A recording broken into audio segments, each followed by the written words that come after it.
प्रियंका टिब्रेवाल जी, हमारी वजह से तुम खा पा रहे हो। कौन खा पा रहा है ममता बनर्जी की वजह से? कौन? वो जनता। देखिए जी, ये सिर्फ जो इनका सेंटेंस है ये टारगेट करके स्पेशली हिंदुओं को बोला गया है, क्योंकि ये वही ममता बनर्जी है जो हमेशा हिंदुओं को नीचा दिखाते आई है। ये वही ममता बनर्जी है जिन्होंने एक पर्टिकुलर कम्युनिटी को हमेशा सर पर बैठाया है और हमेशा कहा भी है, खुलेआम कहा है कि आप दूध देने वाली गाय हैं। हमेशा खुलेआम कहा है कि माइनॉरिटी जो है उनके लिए तो हमें ज्यादा करना ही पड़ेगा। मगर अब जब माइनॉरिटी हाथ से फिसलती जा रही है तो ये हिंदुत्व का सारा नाटक और ड्रामा हो रहा है। उसके बावजूद भी पश्चिम बंगाल की जनता को धमकाते हुए कह रही हैं कि हमारी वजह से आप खा रहे हैं।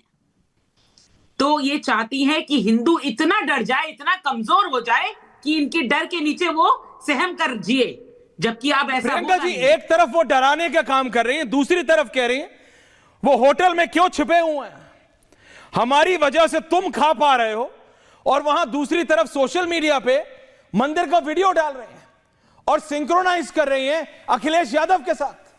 देखिए, भारतीय जनता पार्टी पर ये इल्जाम लगाते थे कि हम सांप्रदायिक पार्टी हैं और हम रिलीजियस जो है ये इस तरह की चीजों को करते हुए हम अपनी राजनीति करते हैं। मगर आप देखिए, इलेक्शन के 3 महीना पहले ये सब किसको करना पड़ रहा है? इनकी पार्टी के आधे मुसलमान नेता अपनी पार्टी बना करके वहां बाबरी मस्जिद बनाने की बात कर रहे हैं, स्थापना कर चुके हैं।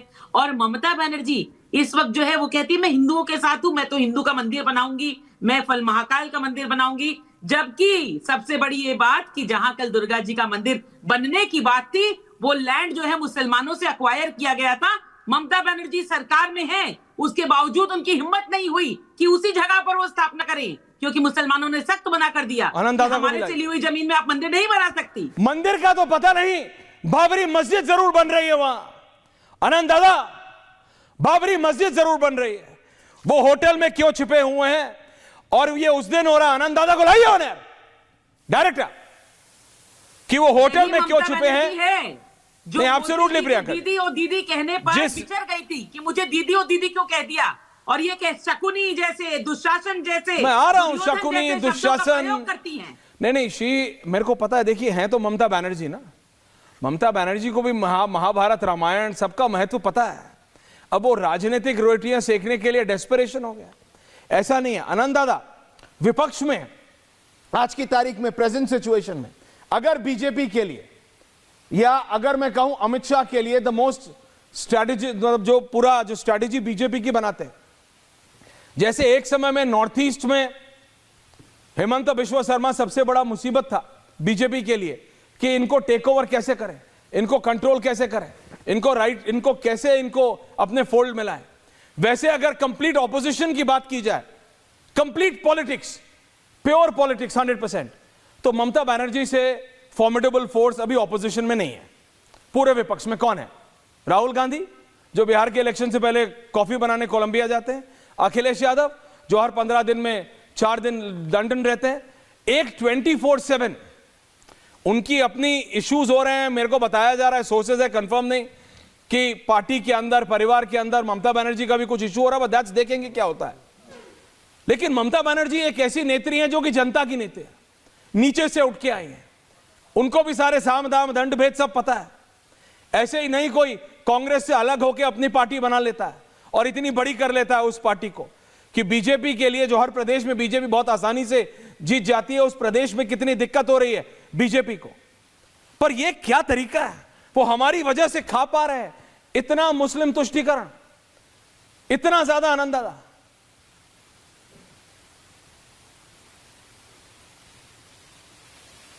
आज अमित शाह की जो प्रेस कॉन्फ्रेंस हुई और जिस बेबाकी से उन्होंने हर विषय पर अपनी राय रखी, मुझे लगता है कि ममता बनर्जी उससे बौखला गई हैं। इसी बौखलाहट में उन्हें 2-3 बार दुशासन का नाम याद आया, शकुनी तक कहा उन्होंने। शकुनी और दुशासन के संबंध को परिभाषित करने का प्रयास किया, मैं उस पर नहीं जाता हूं। लेकिन आज गृह मंत्री ने जिस सधे हुए तरीके से प्रेस कॉन्फ्रेंस की, जिस प्रकार से उन्होंने बाबरी मस्जिद के मुद्दे को एक तरीके से हाशिए पर डाला और डेवलपमेंट के प्लान को लेके आगे बढ़े, बंगाल के यूथ के एस्पिरेशंस को लेके आगे बढ़े, उससे ममता बनर्जी का बौखलाना स्वाभाविक है। उन्हें लगता था कि अगर बाबरी मस्जिद वाला ये प्लान चल गया कि बाबरी मस्जिद में हिंदू और मुसलमान हो गया, तो जो लोग कहते हैं कि 30% से तो ममता बनर्जी शुरू ही करती हैं, तो वो 30% उनका पक्का हो जाएगा। क्योंकि अगर बाबरी मस्जिद का मुद्दा चुनावी मुद्दा बन जाता है तो मुसलमानों के वोट एक तरफा ममता बनर्जी को पड़ेंगे, और वो मेदिनीपुर हो या मुर्शिदाबाद हो या उसके आज नादिया हो, कोई भी किसी भी जिले में मुझे नहीं लगता है कि ये हुमायूं कबीर को या असदुद्दीन ओवैसी अगर उनके साथ जुड़ते हैं तो उनको मुसलमानों के वोट पड़ेंगे। इसलिए अमित शाह ने आज एक कुशल राजनेता की तरह बाबरी मस्जिद के प्रश्न को दरकिनार किया। उन्होंने कहा कि बंगाल के लोग ये जानना चाहते हैं, और 3-4 सवाल भी उनसे हुए अगर डेवलपमेंट की लेकर। अगर आप देखें ऐश्वर्य जी कि इंडस्ट्रियलाइजेशन नहीं हो रहा है, सारे दूसरे राज्यों को बड़े बड़े कल कारखाने मिल रहे हैं और हमें नहीं मिल रहा है। उस पर अमित शाह ने बहुत सधा हुआ जवाब दिया कि आप देखो, क्या उत्तर प्रदेश में जब अखिलेश की सरकार थी तो मेट्रो कैसे मिल गया वहां? दादा, लेकिन विकास पे बात कौन करता है? दिए उन्होंने। विकास पे बात सिर्फ पत्रकार वार्ताओं में होती है, विकास पे बात ग्राउंड पे तो होती नहीं। ये आप भी जानते हैं और मैं भी जानता हूं, प्रियंका टिब्रेवाल भी जानते हैं, और विकास देबनाथ भी जानते हैं, सोमनाथ भारती भी जानते हैं, अजीज खान भी जानते हैं, सब जानते हैं, मलूक नागर जानते हैं। यहां पे सब अच्छा है, कैमरे के सामने अच्छा है, पॉडकास्ट में अच्छा है, प्रेस कॉन्फ्रेंसेस में अच्छा है, जनता के बीच जाके। इलेक्शन में अभी आप रैलियों में देखेंगे ये जो बाबरी मस्जिद हो रहा है ऐसे ही थोड़ी हो रहा है। चाहे बीजेपी की टॉप लीडरशिप इस पर रिएक्ट नहीं कर रही, नहीं, पर क्या आनंद दादा, मैं यही कहना चाह रहा हूं ऐश्वर्य कि बीजेपी के टॉप लीडरशिप को कहीं ऐसा तो नहीं लग रहा कि ये ममता बनर्जी ही करवा रही हैं और उनके ट्रैप में नहीं फंसना चाहिए हमें।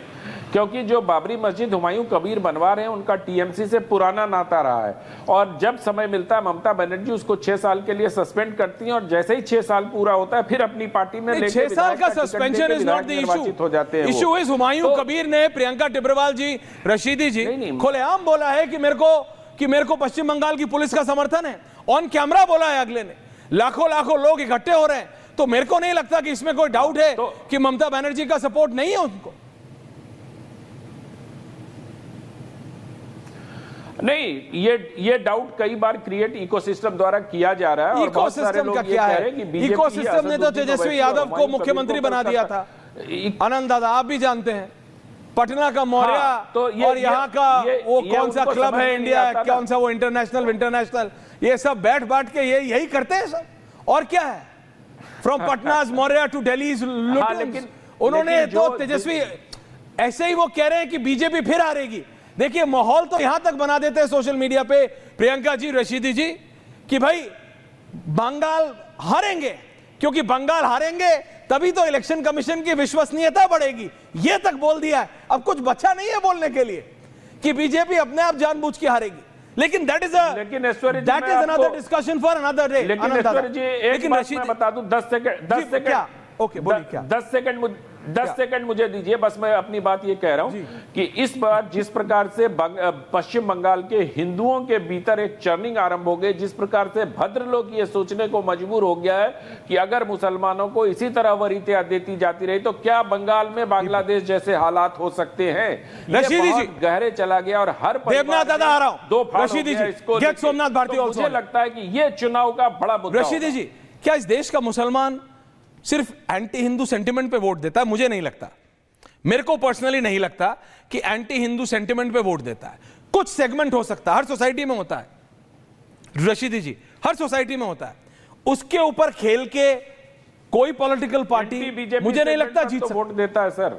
क्या आनंद दादा, क्या कह रहे हैं? मैं कह रहा हूं एंटी बीजेपी सेंटीमेंट पर वोट करता है, उसे बीजेपी को हराना है, मुसलमानों को इसी आधार पर। मैं इकोसिस्टम पे बात नहीं करता हूं, मैं आपको इकोसिस्टम की बकवास बता रहा था। लेकिन रशीदी जी, मैं आपको जेन्युइन सवाल पूछ रहा हूं, क्या मुसलमान सिर्फ इसलिए वोट करता है कि वो एंटी हिंदू है, कोई नेता या कोई पार्टी, या सच में उसको विकास चाहिए? क्योंकि मेरा यह मानना है कि विकास सबको चाहिए, कपूर हो या खान, बिना विकास के क्या चलेगा। रशीदी जी, देखिए, एक चीज मैं आपको बता दूं। जी प्लीज बताइए, अजीज साहब को भी रखें, सोमनाथ आप भी जानते हैं, अनंत भाई भी जानते हैं, सब जानते हैं। क्या दादा? मैडम बैठी हैं बीजेपी की प्रवक्ता, ये भी जानती हैं, ममता बनर्जी को हराना इतना आसान नहीं है। मैं ये मानता हूं, इतना आसान नहीं जितना समझ रहे हैं लोग। ममता बनर्जी जमीन से उठी हुई औरत है, और ममता बनर्जी ने वो सब कुछ देखा है, जो सियासत में होना चाहिए। इसको तेजस्वी यादव समझना ये बीजेपी के लिए बहुत बड़ी भूल साबित हो सकती है। सवाल ये है कि बाबरी मस्जिद की आप मुखालफत करो और मंदिर के लिए आप कह दो जाके प्रेस कॉन्फ्रेंस में अमित शाह जी, यूँ कहे जी कोई बात नहीं, मंदिर के हम मुखालिफ नहीं है, मंदिर के मुखालिफ नहीं है, मंदिर के आप मुखालिफ नहीं हो। और बाबरी मस्जिद के लिए आप कह रहे हो कि अगर ईंट भी लग गई तो ये तो 72 हुरों के पास पहुंचा देंगे, प्रियंका टिब्रवाल, ये तो 72 हुरों के पास पहुंचा ऐसा देंगे है या जमीन में गाड़ देंगे। सुनिए, बिल्कुल बोलने बिल्कुल, बोलने अगर बाबरी मस्जिद का नाम बाबरी बोलने मस्जिद हुआ दीजिए तो मैडम। हमें आपत्ति है। मैडम बोलने दीजिए हमें ना। किसी मस्जिद के बनने पर नहीं, बल्कि मैडम, मस्जिद बोलने का तो नाम दीजिए। बाबरी मस्जिद होने पर आपत्ति है। अभी तो मैंने बोला क्यों ही नहीं बनेगा कुछ बाबरी भी। मस्जिद? अभी तो मैंने बोला क्यों ही नहीं। बनेगा बाबरी मस्जिद? संविधान में लिखा मैं है कि बोलती हूँ, बाबरी क्यों मस्जिद नहीं बनेगा बन बाबरी सकती। मस्जिद? संविधान में कहीं लिखा है बाबरी मस्जिद नहीं यहाँ बन पर सकती। जो अपने आप को बाबर के अरे मैडम, ये सवाल तो खानदान सुन से लीजिए। समझते हैं तो हमको उनसे अरे आपत्ति सवाल है। तो सुनिए, क्योंकि जिस देश में आप सवाल रह तो रहे हैं सुनिए। वहां पर आप ऐसे आदमी सवाल को तो अपना सुन लीजिए। सरगना नहीं मांग सकते सवाल तो जिससे सुनिए। अत्याचार किया तो देश चुप कीजिए पर। भाई, और सवाल सुनिए, तो कर लूं। ममता बनर्जी के लिए जो आप कह रहे थे कि हारेंगी नहीं, बहुत जमीन से उठी हुई है, इस जमीन से उठने के बाद जनता ने उन पर भरोसा किया था कि गरीबों के लिए सोचेंगी। मुसलमानों ने भरोसा किया था कि हमें स्कूल कॉलेजेस मदरसा देंगी, मगर ऐसा तो कुछ नहीं हुआ। एक इंडस्ट्री यहाँ बैठी नहीं, कोई कारखाने यहाँ नहीं खुले, लोगों को नौकरियां नहीं जवाब मिली। दीजिए, ममता रशीद जी, बनर्जी बोलने मुख्यमंत्री तो होकर के देंगे, लोगों क्यों को नहीं बोलने कहती देंगे? है ओके कि भजिया okay Priyanka ji, okay Priyanka ji, 45 seconds to Rashid ji. देखिए, मैं देवनाथ दादा को बुला रहे हैं, सोमनाथ जी आ रहा हूं। सुनिए, मैं सिर्फ ये कहना चाहता क्या हूं, आपने बाबरी मस्जिद की मुखालफत इसलिए की कि बाबर का नाम रखा गया।